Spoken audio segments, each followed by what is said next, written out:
Without passion, you can't achieve anything. I call it Virat Kohli syndrome. Every time he goes to the field, he wants to win. So you must play to win.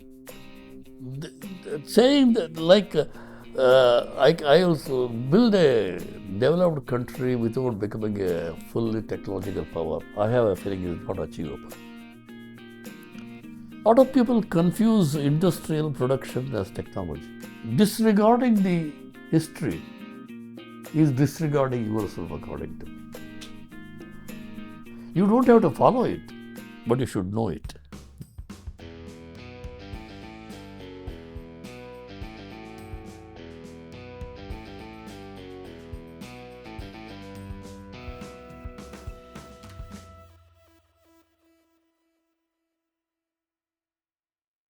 And so I think what I realized is that it's now been 20 years since Since I retired, you, almost. yeah, So this August it will be 20. yeah, and you have been incredibly busy throughout, is what I understand. Right from the day you retired, I'm sure you probably took one Sunday off and then got into the next thing. How has that been? No. Before I retired, I got into something more interesting. When I was about to retire, in a visit to American University somewhere in early 90s, I got exposed to what was called micro nanotechnology. Nanotechnology. Yeah. And I found that this is technology which is useful anywhere. So I decided to come and look at that technology. And I convinced government, because I was in a position where I could influence the government, to allow me to run national projects. So before I retired, I selected 4 centers in DRDO to do this thing. One was NPOL, R&D Engineers Pune, DRDL, SSPL. So these people had micro nano centers. So I brought some experts from America and asked them to teach us, and I learned the subject, and I formed a society called IEEES. I don't know whether you heard of it or not. Institute of Smart Materials and Structures and Systems. Yeah. I started that. I guided the program till 2016. So I was quite busy with the micro nanotechnology. Nothing specific to do, rather it was not directly aimed at DRDO. It had automobile sensors, it had aircraft sensors, it had agricultural sensors, biomedical sensors, and also defense sensors. In fact, when we started this project, in India, they hardly 5-10 people knew about it. Right. In 1992-93. Today, there are probably 2,000 PhD students working in that field. Right. So I got involved only in the last 3-4 years. I was in the last year onwards, I have virtually completely. Okay. Except Agastya, I don't get involved. Do you want to talk a little bit about Agastya? Because you were very passionate about it also. As I said, I was always interested in the human resources. Yeah. In fact, there was no human resource department in DRDO. I believe you helped set that up, and also a continuing education program. Yes.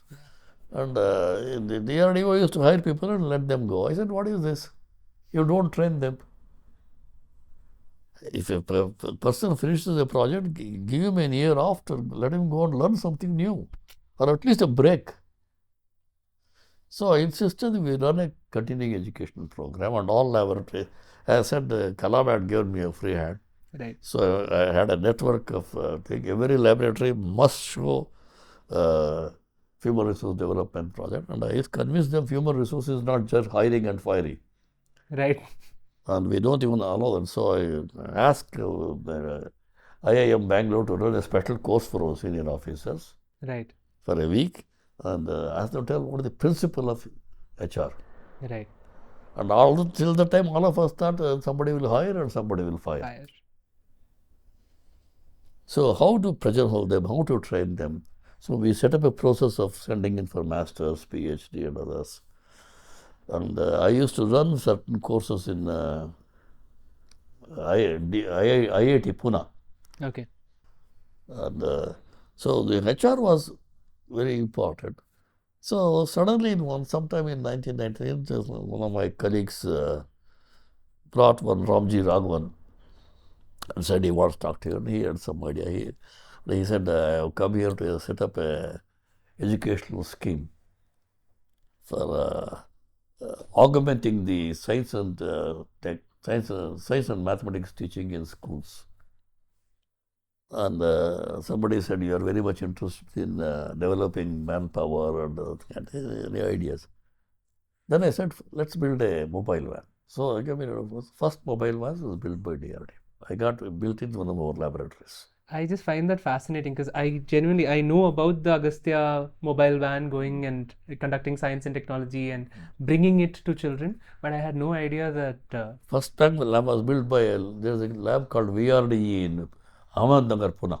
Okay. They were looking at non-tank type army vehicles. Okay. So they were very, very good with automobile. Okay. So I got a special van built so that experiments can be carried in the van and taken there. So that was the first van built. It still uses now it became a showpiece. Right. So, and then when I retired, when I came back, they said, will you be our trustee? So afterwards, I have been very deeply involved in many programs. Amazing. And again, the man who heads that was the chief executive of Citibank, New York. Okay. So you gave up probably a $200,000, $300,000 job and came here to do that. And now it's the largest educationally involved NGO in the world. Lovely. Lovely. So I do a lot of things for them. So if I take for a minute, take the lens of science and technology, right? I was watching that lecture that you had given on how, science, technology and the future. I think it was a few years ago that you had given that. So what I found fascinating was just something that you said, which is that technology is shaping society, influencing society, changing how we interact with each other. A little bit on that if you wanted to expound. Look, if you trace the history of science and technology itself, though we can talk about few thousand, we go back on Aryabhatta and all these things, really the thing has been the last 200, 250 years, especially the 20th century. Right. What it did was provide all kinds of comforts, good or bad, we don't know yet, to human beings. Right. Industrial revolution introduced mechanization. And then came microelectronics. It changed the whole canvas of technology. Right. So today, in fact, yesterday I was talking to a group of students, youngsters, and I gave them an assignment in the sense. I said, when you get up in the morning, look at what are the things you do. Normally, immediately after do things, list down what is the technology used in doing it. And by end of the day, you will find there is nothing you have done without use of technology. Right. Starting from toothbrush. So technology is produced at various levels. Today, I can't see how you will live without cell phone. Right. 20 years back, I didn't need it. It wasn't even. It was not even there. Yeah. Since 2000, now if somebody doesn't have a cell phone, you tend to think, what is wrong? What is wrong with it? And not only cell phone, don't you have an iPhone? Don't you have an Apple? Right. So you see, now the technology is forcing it. Right. Good or bad, I don't know. Some are bad. Right. So technology has to be used wisely. But the kind of connectivity it provides, kind of freedom it provides. Now you see, in education at one stage, the major job of a teacher was to give you the information. Today, he doesn't have to give information. Just types, Google it, you get any information you want. It has become a verb. Google it. Google. Yeah. And my granddaughter used to say, Tata, how much do you Google? So even in this old case, they Google these days. Right. So the information by itself is useless unless you use them. Right. So what present technology has provided is an avenue to gather, store, utilize. If you want to build an atomic bomb today, you can, all that you have to do, Google and Google get. it. If somebody gives you money, you can probably build one. Right. But the technology is dual-edged sword. Right. It can be detrimental or otherwise. So without technology, how will you look at your transportation? Look at the method of your education. Look at the method of your communication. Look at what you do for health sciences, agriculture. AI in agriculture these days. Right. That's become a topic of. Topic another thing. So technology is there everywhere. It cannot be put back. It's a genie out of the bottle. Right. There is no way you can put it back. But how much of it is necessary? What is it is going to do? We've already created enough problems environmentally by using technology so freely and indiscriminately. Resources we are knowing. Suddenly you talk about sustainability and others. Sustain what? If there is something to sustain. Like, so technology is there every day and it's not going to stop. Right. And you can't wish away technology. It's going to come and you have to decide what kind of a role you want to play and how you are going to utilize it. So technology's impact is profound, it's accepted. Yeah. Nobody thinks about it. Yeah. When you switch on the TV or when you take the thing, do you realize how much of technology is Is going behind in. Yeah.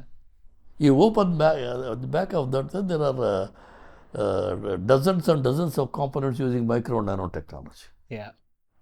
Yeah. But nobody thinks about that. Yeah. And you take a battery and so you put it in, otherwise battery, throw it out and put another battery in. Nobody, you don't have to know what is the technology in the battery. Right. And so one thing that you mentioned, saying that I can Google how to make an atomic bomb, and if someone can give me enough money, I can build it. How, especially when you were in that position of power. No. Not. I gave you it as an example. I know, but there is a question that I had wanted to ask, which is how does it get decided, saying what gets the funding for R&D?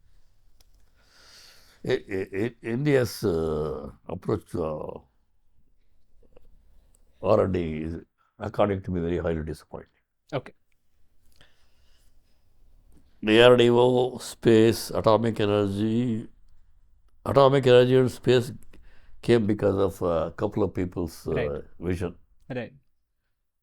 And DRDO, CSIR came because of Nehru's vision, and we got a Nobel laureate to come and help them out.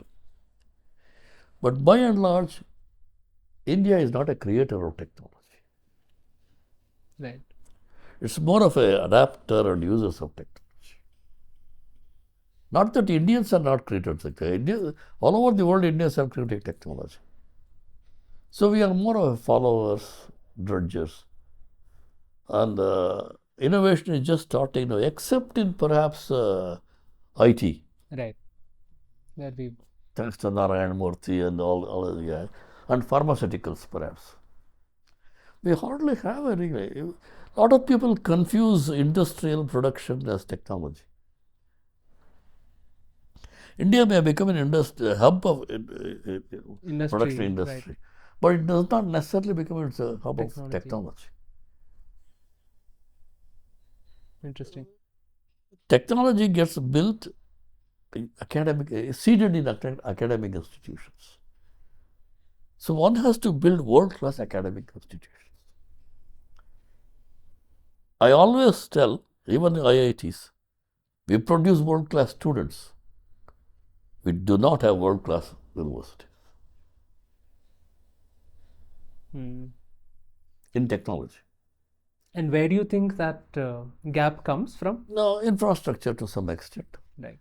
And I, of late, tend to think too much of governmental interference and rules and regulations. And when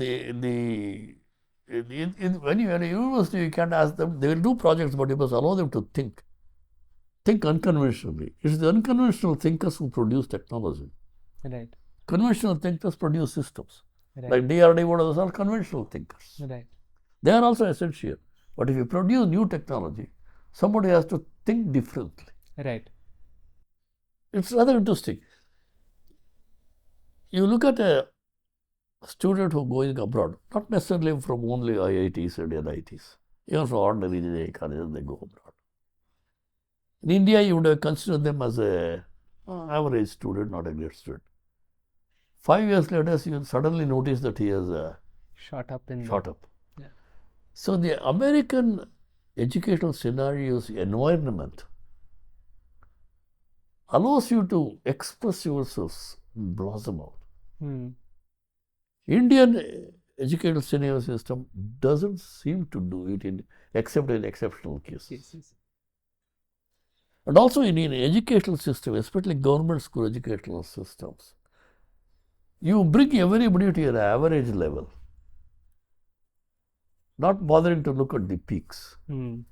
So what happens is, if you do not allow mavericks to shine, like if Einstein was in India, perhaps he wouldn't have won the Nobel Prize. Right. Kind of thing. I'm slightly exaggerating, but Yeah. looking at that. Why the intellect in India is not good enough, is it? If you go to Silicon Valley, Filled with 50% are Indians. Yeah. And today you see a technology in development and or a paper, there an will Indian be name, an Indian name. Yeah. almost invariably. Yeah. So the talent from India is so heavy. That's why India, irrespective of our policies, our lack of infrastructure, India shines because we are extremely talented. And this talent is not a urban oriented Phenomenon, one. You right. go to any corner of India, Yeah. you go to the remotest village, you will find a brilliant student. Yeah. And if you take the top 10 students from any college in India, they will be as good as IIT students. Yeah. This is why India survived. But India has not yet made use of them. So I am not sure whether when we talk of Atmanirbharata and manufacture India, whether we mean technology or production. If it's a production, it's not going to go too far. Right. It is science and technology behind that. Because next year, if you sell the same car or the same phone, nobody is going to buy. You have to put You something need to innovate new. on top. Yeah. So every year, car is something new. Otherwise, you tend to think, what is there? There's an engine, there is 4 wheels, and a drive shaft, and other things. So it's the same thing, either putting them out, displaying them differently, or showcasing them, adding one sensor here, adding one sensor there, one extra microcontroller here, and so on. And every time you buy a new phone, you see the advertisements of the cell phone. It all that says a minute difference from the previous. That we don't seem to do. In fact, there was We do structured technology superbly. New technology we adapt, we don't create. That's why in the World Innovation Index, India is about 40th country. Whereas if you look at Indians, probably they're the fifth or fourth or fifth. Right. That's the difference. That is where India hasn't succeeded yet. Hopefully, it's moving in the right direction. Of course, we have problems, population problem, and our policy problem. We are too much bogged down by sociological setup. Right. Our social fabric is very, very, very fragile still. Every other day you read a paper, everything is some disturbance. What's it got to do?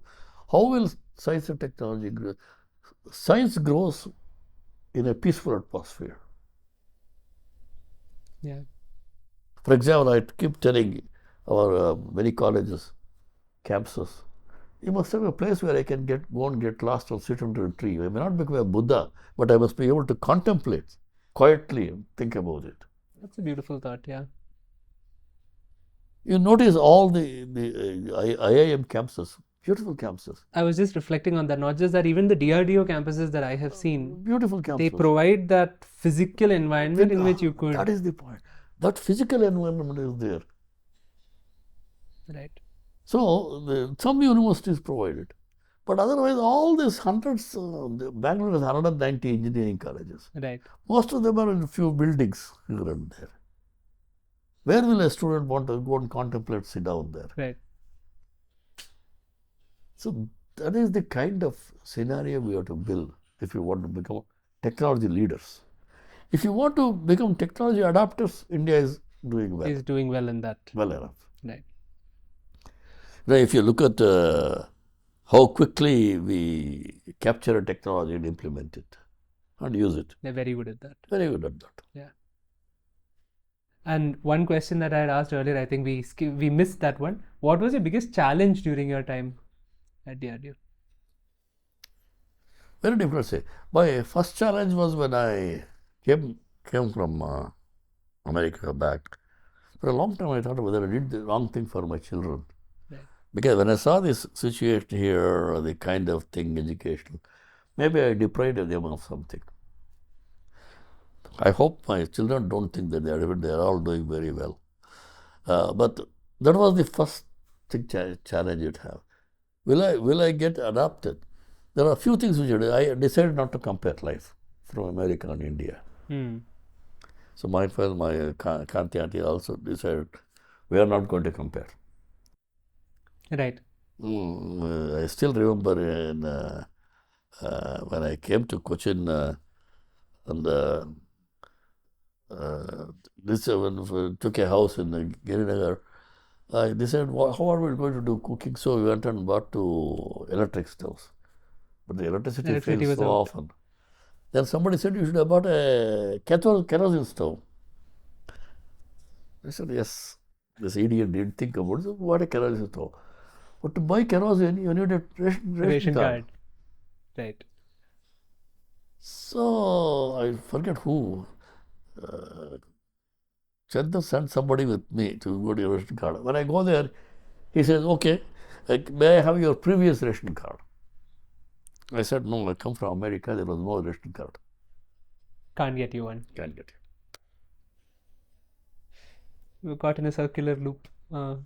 It so happened I knew the Chief Justice very well. Okay. He was a good friend of mine. I walked into the office. He said, what is that?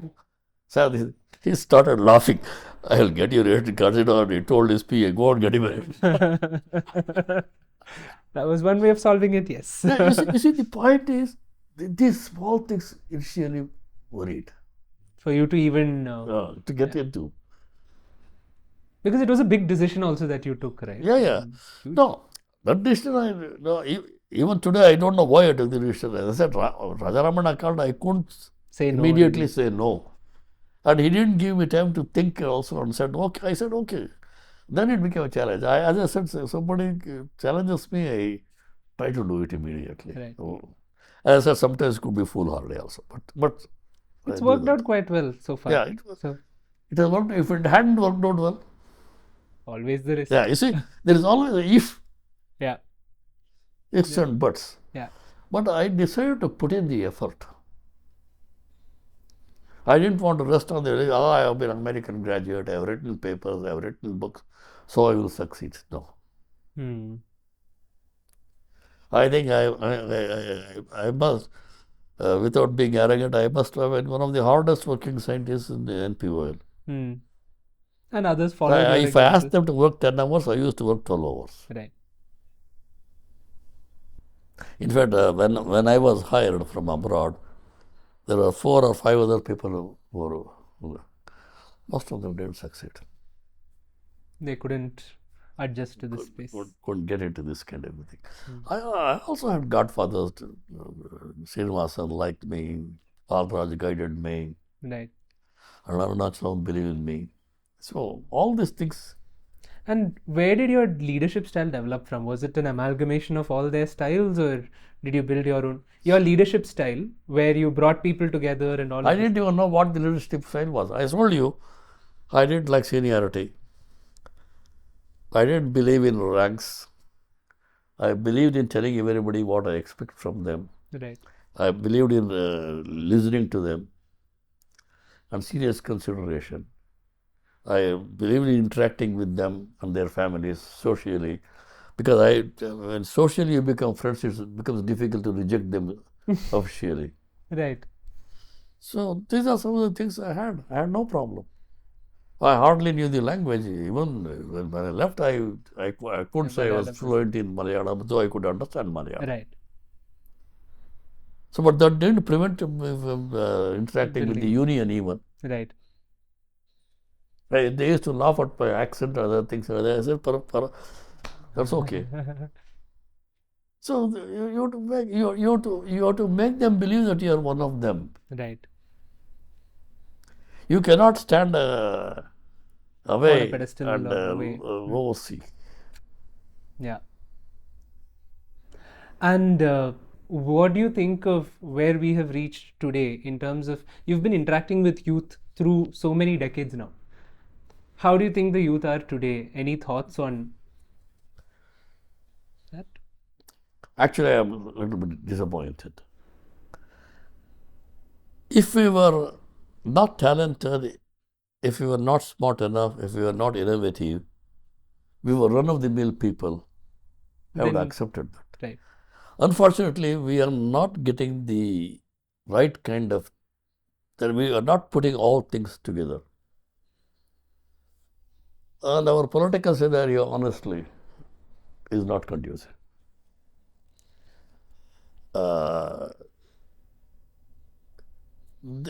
Saying that, like, I also build a developed country without becoming a fully technological power, I have a feeling is not achievable. And science and technology, in my opinion, is not in the planning horizon of the government at all. Hmm. And on the other hand, I will also accept just science and technology cannot build a society. Right. You have to build the society, solve the societal problems, at the same time support the science and technology. Equally support other things, culture, music, dance. If you want to build a society, there are a number of pieces, jigsaw pieces you have to put together. Together. And science and technology scenario in the jigsaw puzzle in India is very chaotic. Right. We don't seem to have a long-term planning horizon. Our visions are very short-sighted. And this is in terms of like when you say it's chaotic, how do you mean? In the sense, recently Government of India cancelled all the awards, including Bhatnagar Award and other things. What is the message you are sending? Right. We conduct exams, selection exams. Every year the selection exam has a complication. Paper gets leaked or something gets done. You allot seat allotments, gets into problem. Right. You appoint a vice chancellor, there is a contradiction. Right. You bring a national educational policy, there is a contradiction. So some states yes, sometimes says no. Karnataka has said no. Right. This is all chaotic behavior to me. As a nation, you should decide what are your priorities. For example, okay, if you want to build temples, nothing wrong with it. I don't think we should confuse the sociological setup of that kind of a thing with the developmental aspects of that. We are mixing the two. Right. This is where the chaos comes. Favoritisms, regional disparities, language hegemonies, we still have them. See, that is the one thing which pleased me in Kerala. Kerala, nobody bothered whether you knew. I used to go shopping, I didn't hardly knew any Malayalam, but still I could manage here and there a few words. And most of the boards were in English, you could read them. Yeah. Though some of them were wrongly spelled. You get the picture. Right. For example, in Palruthi entrance, there was a hump. The board was Humberhead, H-U-M-B. Right. I still remember that. That's how we. I said, well, but it carried the meaning. That's how we roll. Huh? Yeah. Yeah. You still get what you needed out of it. Yeah. So you look at that. So that is why I say it's chaotic in that sense. Right. And our long-term planning horizon of building all this into harmonize is not there. And that takes a lot of, I think, what you said, no, bringing multiple stakeholders together and staying razor sharp. We can't do that. Yeah. Can't do that. On the other hand, many people argue, does US have it? Probably not. But that But doesn't that have to doesn't be the mean we shouldn't benchmark. have it. But they have other things which are already put them very high. Right. That's given them the Yeah. leg up already. Leg up. So this is where you have to do. Things are changing, but changing very slowly. And at the same time, every time you do something, you take a couple of steps backwards in something. We talk of federalism and there is disparity of states. Every other day there is a thing. You go to Kerala, one problem, the Kerala chief minister has a problem, Kannada chief minister has a problem. Yeah. These are all. When you're lost in that rabble, it look lots. All of them are perhaps good in their own sector, but the overall scenario gives the gets muddled and gives the idea of a chaos. right. No, that makes that the picture is clear now. Yeah. And one of the things that this is an aside, but I really wanted to check in with something that I have noticed is that you are extremely well read. You have been, I mean, from everything that I see, you bring in examples and stories and ideas from multiple disciplines into, while you are at the core, I would say, a technologist, a scientist, administrator, all rolled into one, an academician also. So how do you balance that focusing then on your specialization with bringing stories from the other places?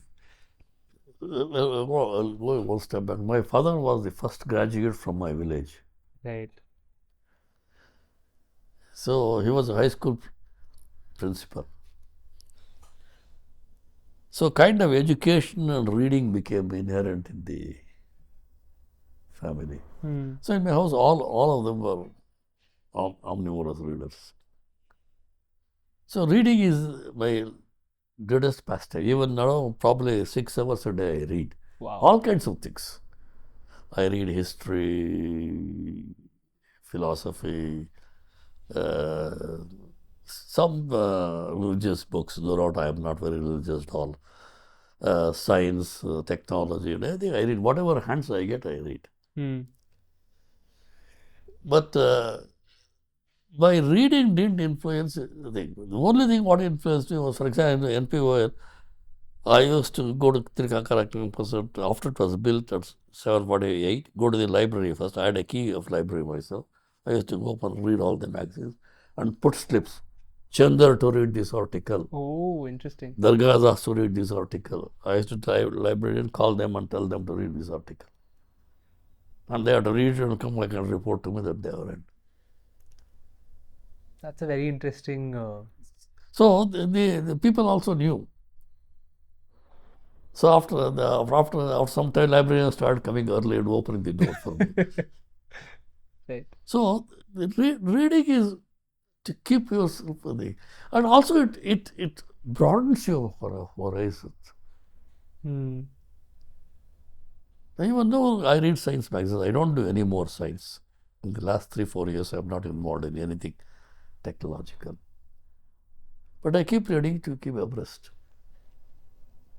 In fact, I had a teacher high school teacher, a mathematics teacher who probably had the greatest influence on me. He's the one who used to talk to me about Moorish civilization or what Phoenicians did. So I didn't even understand them. Right. But he used to play. So now I can do that. So I recently read, I download on Kindle and read everything these days. I read all these civilizations starting from Mayans, Incans, Phoenicians, Indus Valley, and other things. Just to get a feel of how have we come here. Right. Because disregarding the history is disregarding yourself, according to me. You don't have to follow it, but you should know it. Yeah. What your parents, what your grandfather is, you don't have to follow the same track. But all of them have done something, and you can define Learn your from track it and by using them. Yeah. That is why I read. Yeah. There is a saying And it's and I sometimes I feel people who don't read. I said, what is wrong with them? They don't read. I said, I have no problem. I can stay alone and read for the. I hardly watch TV. I watch cricket right. and a little bit of news. Otherwise, I am very happy with a book. I think heard somewhere how you used the example of Virat Kohli for when you were speaking about passion, perseverance, and Correct. purpose. And even Yes. yesterday, I talked about that. You see, I tend to think I use the word Gandhi and always three P's: purpose, passion, perseverance. Hmm. These are the three qualities you need. Hmm. Without passion, you can't achieve anything. And that's where I give Virat Kohli, I call it Virat Kohli syndrome. Every time he goes to the field, he wants to win. If he doesn't win, doesn't matter, but he wants to win. He plays to win. Yeah, plays to win. So you must play to win. If you lose, that's fine. Don't get desperate. But before going to play, anyway, we are going to lose. What's the point of playing? So that's what I call Virat Kohli syndrome. I said all the youngsters must have that kind of. And at least in the cricket field these days, a lot of people seem to have that. That the passion seems to be Yeah. alive. Yeah. I wish that passion enters into every field. Right. So if I have, speaking of wishes, so there is a question that I always end these conversations with. If a genie appeared and gave you 3 wishes on anything, it could be on society, it could be on science, it could be on cricket, what would you wish for? Frankly, I don't know. I always tend to think, let me backtrack. If I'm a street sweeper, I want my street to be the clearest swept. Right. That's my approach to all problems. So I have not vision. Like if you ask me what would I be today if I was going to go to education, I would probably study biology. Right. Why?